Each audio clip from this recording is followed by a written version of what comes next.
Liz, thank you. And 60 Minutes has learned of new information that undercuts its October 27th account of an ex-security officer who called himself Morgan Jones. His real name is Dylan Davies, and he recounted to Lara Logan in great detail what he claimed were his actions on the night of the attack on the Benghazi compound. Lara joins us this morning. Lara, good morning. Good morning, Nora. Well, you know, the most important thing to every person at 60 Minutes is the truth. And today the truth is that we made a mistake.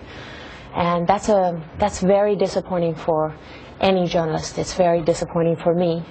Nobody likes to admit that they made a mistake. But if you do, you have to stand up and take responsibility, and you have to say that you were wrong. And in this case, we were wrong. We made a mistake. And how did this happen? Well, Dylan Davies worked for the State Department in Libya. He was the manager of the local guard force at the Benghazi Special Mission compound, and he described for us his actions that night, saying that he had entered the compound and he'd had a confrontation with one of the attackers, and he also said that he'd seen the body of Ambassador Chris Stevens in a local hospital.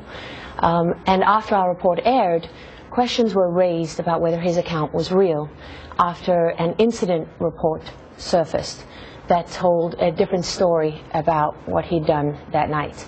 And, you know, he denied that report. And he said that he told the FBI the same story that he had told us.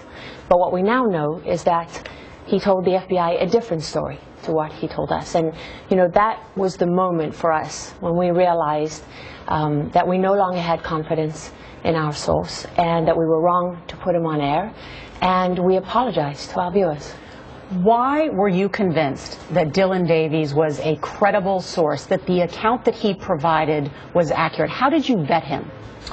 Well, we verified and confirmed that he was who he said he was, that he was working for the State Department at the time, that he was in Benghazi at the Special Mission compound the night of the attack, and that, you know, he showed us, he gave us access to communications he had with U.S. government officials.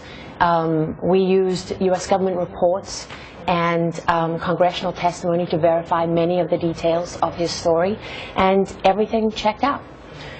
He also showed us photographs that he had taken at the Special Mission compound the following morning. And, you know, we take the vetting of sources and stories very seriously at 60 Minutes, and we took it seriously in this case. But we were misled, and we were wrong, and that's the important thing. That's what we have to say here. We have to set the record straight and take responsibility. Last Thursday, the Washington Post ran a report that questioned the central parts of what Davies had told you. They cited this incident report right after the attack that he gave to Blue Mountain, the security firm that he worked for. He told them that he never made it to the compound, that he was at his villa there. Did you know about that report, that incident report? No, we did not know about that incident report before we did our story. When the Washington Post story came out, he denied it. He said that he never wrote it, had nothing to do with it, and that he told the FBI the same story he had told us. But as we now know, that is not the case. But why would you stand by this report after Dylan Davies admitted lying to his own employer? Because he was very upfront about that from the beginning. That was always part of his story. And the context of it, when he tells his story, is that his boss is someone he cared about enormously.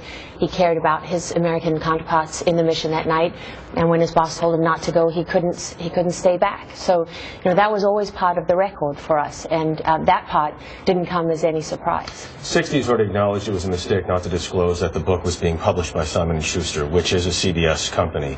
There are also these reports now that Davies was asking for money. Did he ever ask you for money? He did not. He never asked us for money. It never came up. So how do you address this moving forward? Are you going to do something on Sunday on 60 Minutes? Yes. We will apologize to our viewers, and we will correct the record on our broadcast on Sunday night. And have you been in touch with him since? We have not. After we learned of the latest news about the FBI report, we tried to contact him, but we haven't heard back from him. So you've had no contact with him since then? Not so far. And not about this latest news about the FBI report? No.